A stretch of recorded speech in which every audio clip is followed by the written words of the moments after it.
Shalom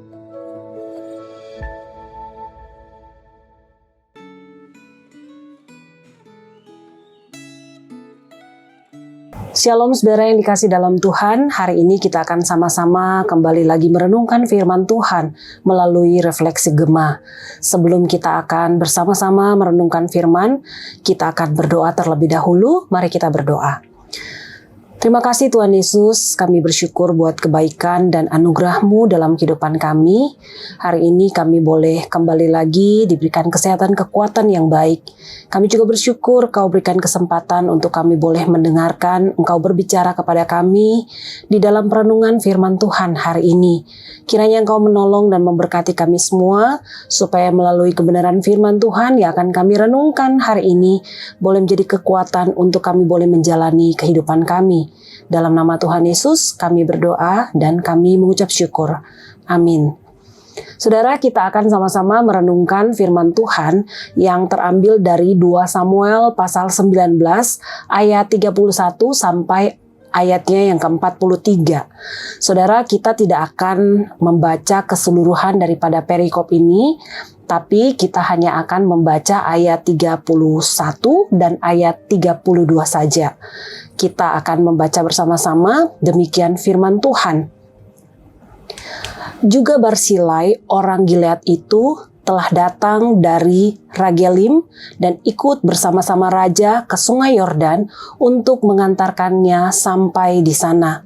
Barsilai itu sudah sangat tua, 80 tahun umurnya. Ia menyediakan makanan bagi raja selama ia tinggal di Mahanaim, sebab ia seorang yang sangat kaya. Saudaraku yang dikasih dalam Tuhan, ketika saya masih bersekolah di seminari Alkitab, ada seorang dosen yang menurut saya sangat rendah hati.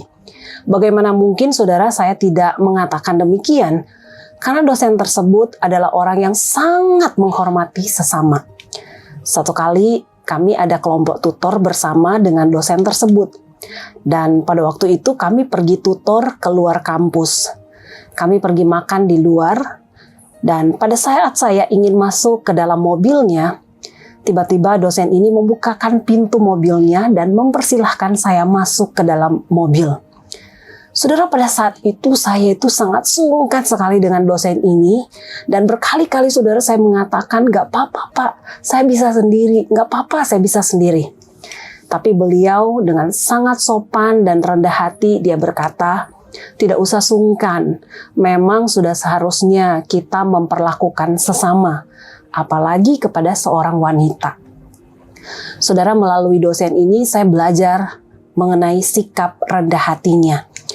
Kerendah hatiannya itu membuat dia itu menjadi sosok pribadi yang sangat dihormati.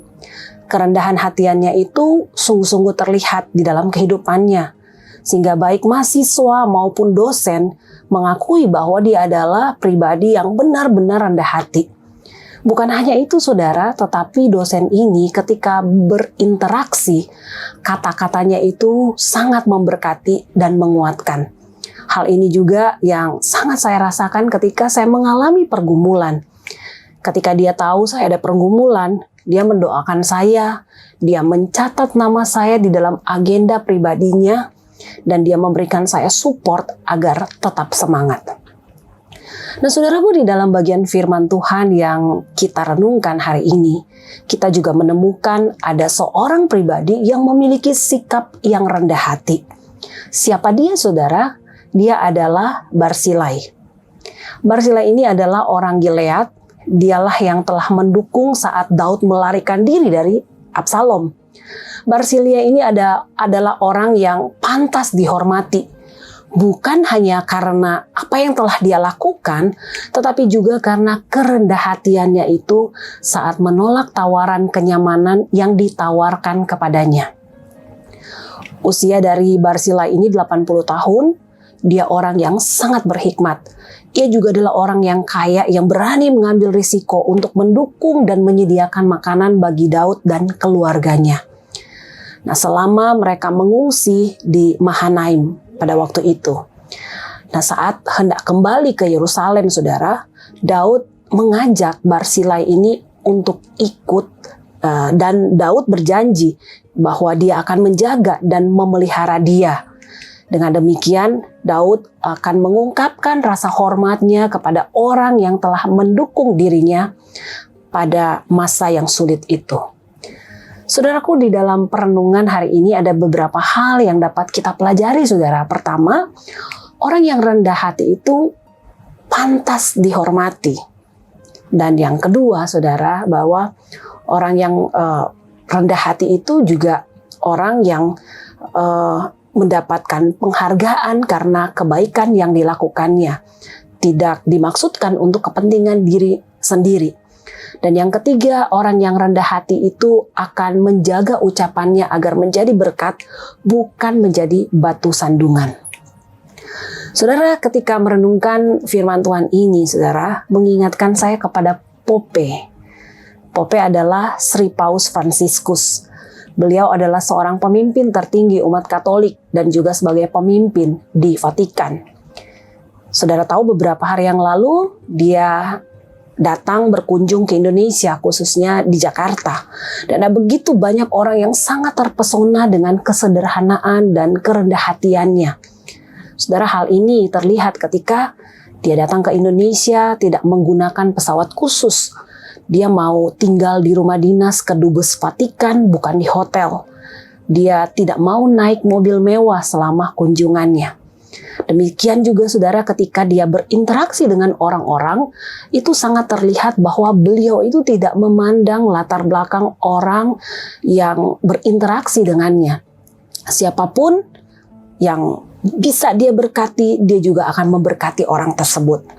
Dan saya lihat juga saudara, karena teladan yang dia tunjukkan itu, banyak sekali quote-quote dari Pope yang diposting di media sosial. Juga ada kesaksian-kesaksian bagaimana orang-orang ini sangat diberkati karena kehadiran Pope.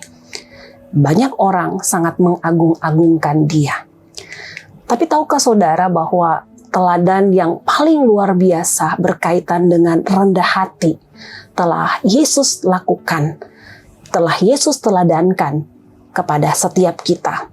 Dia adalah Allah mau datang ke dalam dunia mengosongkan dirinya sendiri dan mengambil rupa seorang hamba dan menjadi sama dengan manusia. Dalam keadaan sebagai manusia, ia telah merendahkan dirinya dan taat sampai mati, bahkan mati disalib. Saudara, bukankah ini adalah satu teladan yang sangat luar biasa? Ketika kita melihat teladan dari Tuhan Yesus ini, saudara, mari kita juga belajar untuk melakukannya dalam kehidupan kita. Ketika kita berinteraksi dengan orang lain, mari kita belajar untuk memperkatakan kata-kata yang baik dan bijaksana. Ketika kita melayani Tuhan, tunjukkan sikap yang rendah hati ketika kita melayani Tuhan dan melayani sesama. Ketika kita diberikan tanggung jawab untuk pelayanan, lakukanlah dengan baik tanpa hitung-hitungan. Saya percaya saudara, saat kita menjadi orang yang rendah hati, maka respek orang terhadap kita akan datang dengan sendirinya. Karena kita telah menunjukkan apa yang telah Yesus ajarkan kepada kita. Kiranya Tuhan menolong dan memberkati kita. Mari kita berdoa. Bapa di surga, terima kasih. Kami bersyukur buat teladan kerendah hatian yang Engkau sudah ajarkan kepada kami. Tuhan, tolong kami, mampukan kami untuk bisa melakukannya ke dalam kehidupan kami. Kami berdoa biarlah Roh Kudus yang akan menolong dan memampukan kami, sehingga kehidupan kami boleh senantiasa memancarkan kemuliaan Tuhan, dan hidup kami boleh menjadi berkat bagi orang-orang di sekitar kami. Terima kasih Tuhan, kami bersyukur buat kebenaran firman Tuhan yang boleh berbicara kepada kami. Hanya dalam nama Tuhan Yesus kami berdoa dan kami menyerahkan kehidupan kami sepanjang hari ini ke dalam tangan-Mu. Terpuji nama-Mu, dalam nama Yesus kami berdoa. Amin.